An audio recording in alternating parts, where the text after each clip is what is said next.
So, hey everyone, welcome back to the Cat Story series. Today we have Roshni with us from I Bangalore batch of 22 to 24. Roshni, welcome to the series, welcome to the show. Thank you.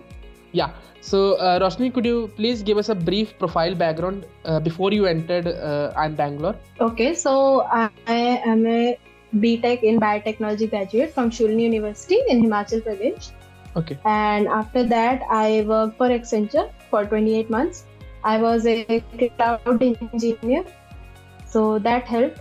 Biotech plus tech, that obviously means I have to do MBA. So yeah, that was my profile. And when it comes, if you want to know the marks, so in 10th I had 10 CGPA, 12th 93%, and in BTech I had 8.65 CG. So 998 was my profile when I entered. Right. Perfect.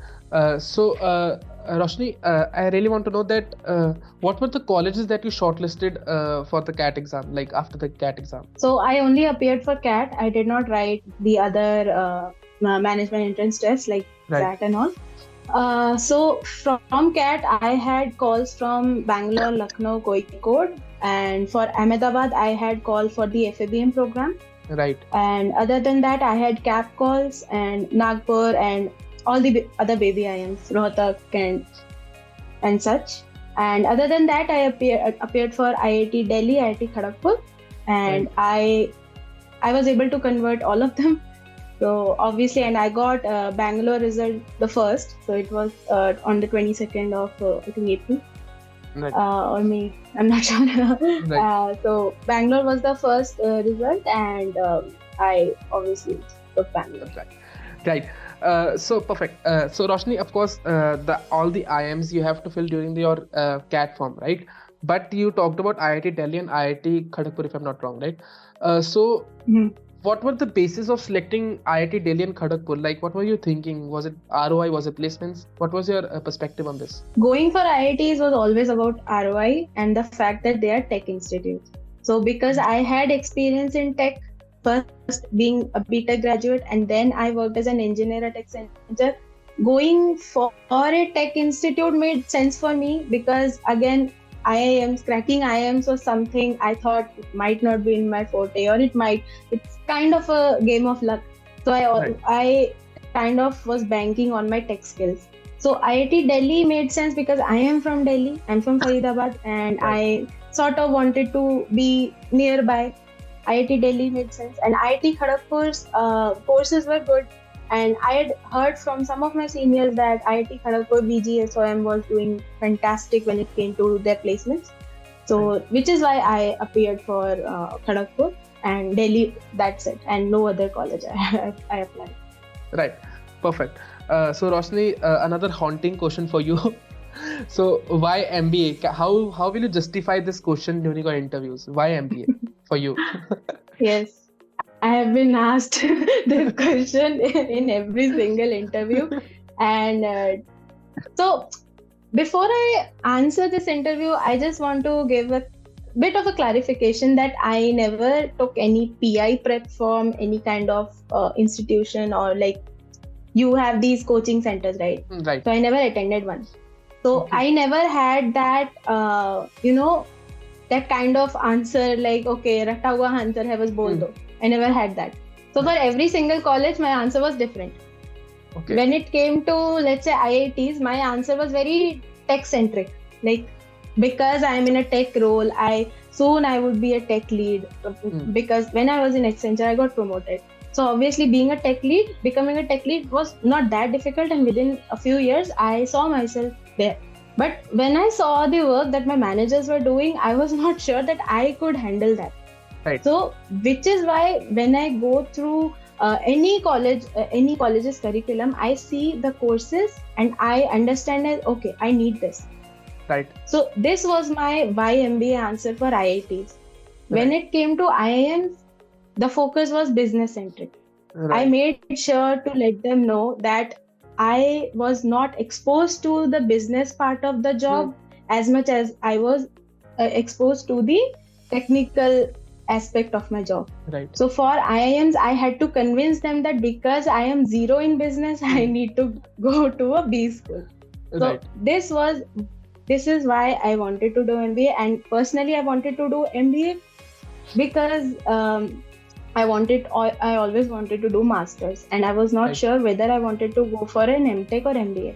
But Right. MBA made more sense because part of that business part was extremely true, because I really had no idea how the various industries worked, or how even my own industry was working. I was in IT service industry and I had no clue how things were behind the scene.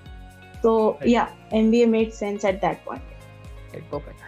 So to all the viewers, your answer for why MBA may have a similar crux, but you have to adapt accordingly to your interviews, right? So perfect, Roshni. And I really want to know that you had like 28 months of experience, right? If I'm not wrong. So was it your first CAT attempt, or was it your second or third? This was my second CAT attempt. So the first CAT attempt, I did it while I was in BTech. Right. And at that point, I did not have any kind of shortlist or calls, and I really did not take it seriously. Got it. I got placed at Trident, and I was about to join Trident. And at that point, I appeared for CAT because some of my friends were appearing. Right. I think many people will resonate with this. Right. So once I went into Accenture, I actually was not sure if I wanted to do MBA or MTech. Again, that same thing. I kind of wanted to work on my technical skills as well, but Accenture being a really great company, they work on your technical skills. So it really did not make sense for me to go for MTech because I was doing well when it came to technical stuff. So then after 2 years, I thought, yes, I should appear for CAT at this point, and I started preparing for it. And yep, CAT 2021. So CAT 21 was a serious attempt, right?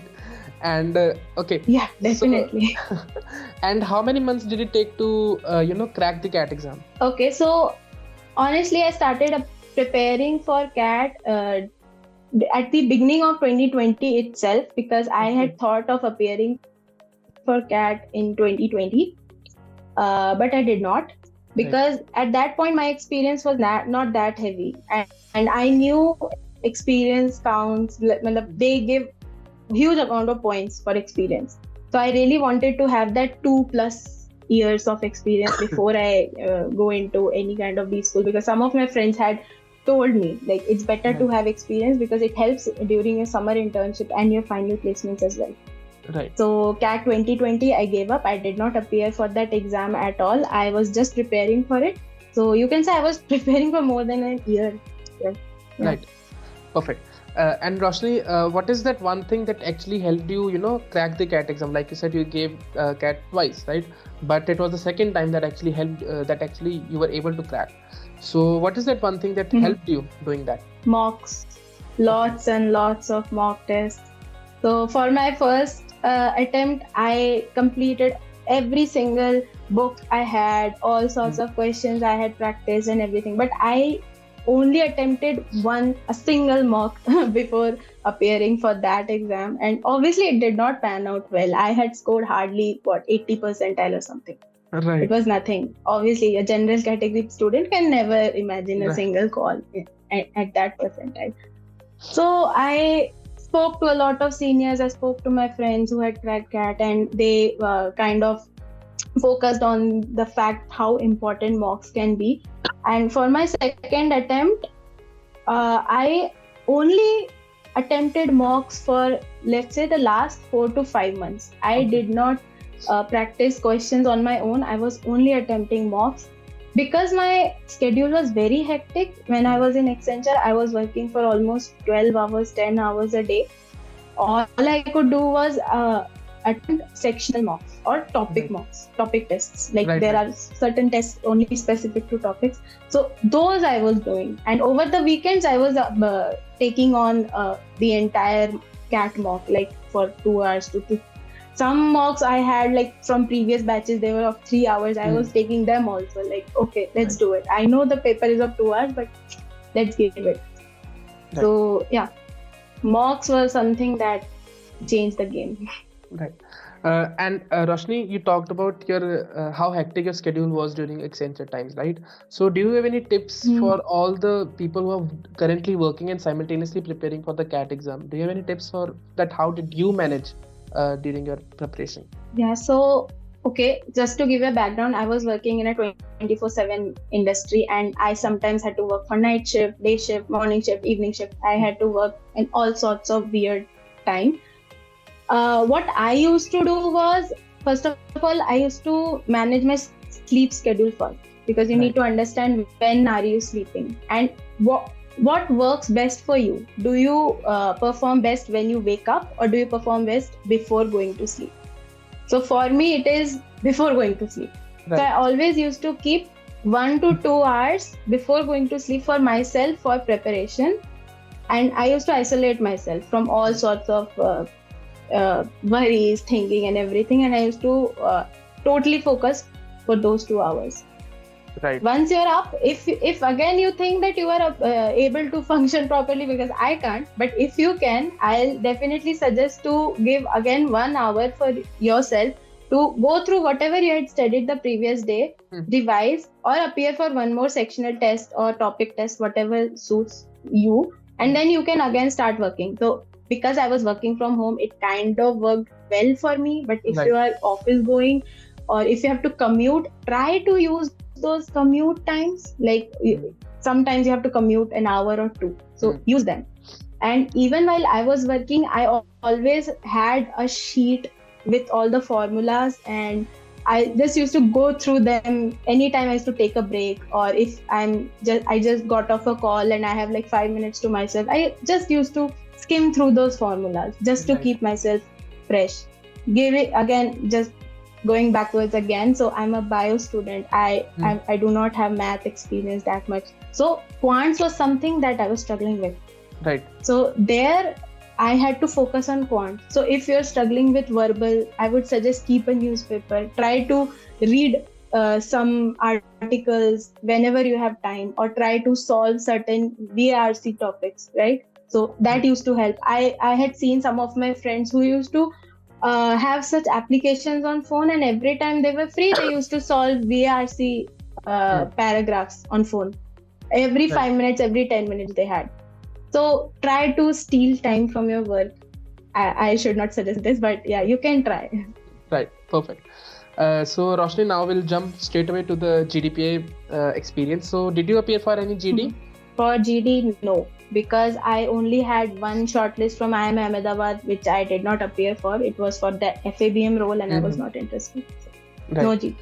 And what about the WAT or AWT, the VAT? Yeah, so VAT I had only for IIM Bangalore. And so again, I did not have any idea what kind of VAT like questions they can ask, because again, I did not have any guidance when it came to GDPA preparation. I was not part of any coaching. So because I love to read, and I was quite updated when it came to newspapers, so it helped.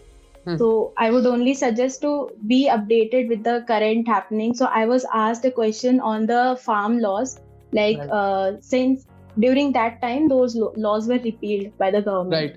And they had asked, like, do you feel that this repealing of laws, does it push India backwards, or is it a forward kind of movement? Right.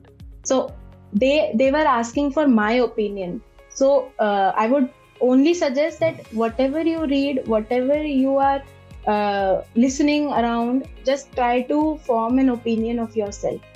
Sometimes you might not have an opinion, but if you are listening to others having view, that can help influence your own thought process. So having your own opinion helps. Right. Perfect. And Roshni, let's address the elephant in the room. How was your IIM Bangalore experience? How many panelists were there? For how long it was? So please tell us about your IIM Bangalore experience. Okay, so for my PI experience, I had two professors and one alumni. And there, first of all, it was the best interview of all the interviews that I had appeared for. It was one of the most conversational interviews per se. They were very much interested in my work ethics. They were very much interested in my hobbies. They did not care about my acads, because I had work ex, so they really did not go into my BTech background. what they kind of focused on was why my pivot from biotech to technology. So, Right. so that is something that you should always have a concrete answer for, like why did you pivot from your BTech background to whatever job you're doing. So if you are not in your field, so you should be prepared to be grilled upon. But Right. I was able to defend myself. Then they were asking me questions on my work ex only. So the kind of position I hold, the kind of work that I do, what are my functions, my day-to-day responsibilities. And from there, they went into my SOP. So whatever you write in your SOP, you have to make sure that first of all you have to read it before you appear for an interview. So some Right. of my friends messed up and I did not. I had it by heart, and everything should be true. So Right. they ask you line by line every single thing, whatever you have written, and if you can defend yourself really well, it helps. So I had two SOPs going on, PGPB and PGPBA. So I could feel that whatever they were asking, it was influenced from the two SOPs. Right. And next, they kind of focus on the fact that I love to read. So I have an Instagram page dedicated to my book reviews and things like that. And I Right. also sing. So they were asking me why this, if I have this passion for reading and writing, then why MBA? So they asked me why MBA this way. So yeah. So I kind of had to relate my love for reading, my passion for music, and With my MBA. work ex, and my experience with biotechnology and IT with YMBA. So, Right. which is why your YMBA should be very flexible, and you should be able to add any kind of elements into it, whatever the panel is throwing at you. And then they kind of went into Harry Potter because Right. it came up, and we discussed over Harry Potter for the next 10 minutes. So my entire interview went on for around 45 minutes, and it was a very pleasant experience. The panels were really nice, the alumni was good, and all in all, I was kind of confident that, okay, I had it in my ballpark. Perfect. And Roshni, you talked about your two SOPs, right? So could you please tell us how to approach an SOP? What is a perfect SOP in your opinion? Perfect SOP, I don't know. It depends on the person. So for me, I can say my SOP was like a story. So Right. it started with,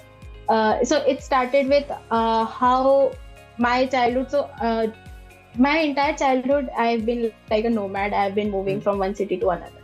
So I had to highlight the fact that I have been to multiple places. So I kind of made a story of how a little girl who loves to read books had to be moved from one city to another, had to make new friends. So that kind of leadership position can be showed, like, okay, she is a people person. Right. Yeah. This way you can show the nuances of what they are looking for through your story. Okay. So I try to focus that I'm a team player by showing that, okay, I appeared for so and so activities, so and so competitions where I won, be it in your school time, be it in your college, wherever you did, whatever you did, try to focus on such aspects that they're looking for. Right. So leadership, obviously, team builder, team leader, or you having good orator skills, that is something they're looking for. Public speaking, obviously, and you capable of learning new things in quick manner, in fast fashion, that sort of thing. So I showed them that the pivot from biotech to IT to again me trying to get into MBA. So how quickly I can learn things, that sort of thing. So my SOP's flow was on a similar fashion. And at the end, try to mention that college that you are writing for, how that college fits for you and how you fit for the college itself. So they are looking for someone, they'll be able to place you. Right? They ultimately, the college wants someone who is employable, who would be able to gain any kind of placement they will sit for. And they should be fit for that class also, the cohort that they're looking for. So show how unique you are. So my Instagram page, my YouTube page, everything had the mention in that SOP. So your SOP should be you, but in 750 words or whatever the limit is. I think it was 750 for us. So ultimately, just bring yourself out. Whatever you have done, even if it is the smallest of your achievements, it should be in your SOP. Right, perfect. So, guys, back what you are saying, like give real life examples of what you have done. So don't shy away from highlighting them. And Roshni, one last question is I really want to know that, of course, we all know that you did self-preparation for the PI, right? But could you please tell us what were the sources that you looked for during your preparation? Okay, so I used to refer to the Hindu newspaper. Right. And I used to surf YouTube a lot for every single thing. Like for any topic that I was coming across, I literally went into YouTube first, and whatever was trending, I used to watch it. Really, I did not have any kind of preference because I had no one to talk to also. While I was appearing for PIs, I was in night shift and day shift. I had no friends at that point, and I had no one to approach as well. So now that I think of it, all seems like a miracle. But YouTube helps. Really, just go over there, Google, YouTube, whatever you want to. There are good content. So I'm not sure, but I used to follow Dhruv Rathi a lot at that point. So that helped. And there are other YouTubers as well. Currently, I'm kind of skipping out on their names, but they do good research and they put everything like in a snippet sort of thing, and you'll have the entire topic within 5 to 6 minutes, and you can just eat it up. It was a good way of preparing. However, the fact stands that for not even in a single interview I was asked GK related questions. So it was all about my work ethics, it was all about my hobbies, it was all about who I am as a person, what do I like to do. So either you have to drive the interview or the interviewer drives. So I always used to take control and made sure that no GK questions were asked. Right. So yeah, I was safe that way. Right. So Roshni, winding up our interview, do you have any final words for our viewers? Right now, I would just like to ask people to calm down and not to go into an overdrive of full preparation. Like, I understand everybody is worried that this is the last chance and this is the last one, but it's not the end of the world. Things pan out. Even the unexpected of the unexpected things happen. So whatever happens for good. I might sound like a mom, but yeah, whatever happens, it will happen and you won't have a say in it. So give it your best shot and don't go into overdrive, because I have seen people losing their sleep and losing their appetite over preparation, and then you will not perform to the best of your efforts, right? So sleep properly, have a good diet, exercise, follow your hobbies, and in between try to see what the world is about, where the world is right now, and it will be all fine. Just try to drive your own interview. Don't let the interviewer drive it. Right. Perfect. That's it. So thank you so much, Roshni. Thank you for sparing time from your hectic schedule. And to all our viewers, we hope we were able to add some value to your CAT preparation. And Roshni, thank you again. Thank you for joining. Thank you so much. Thank you so much for having me. It was great talking to you. Thank you.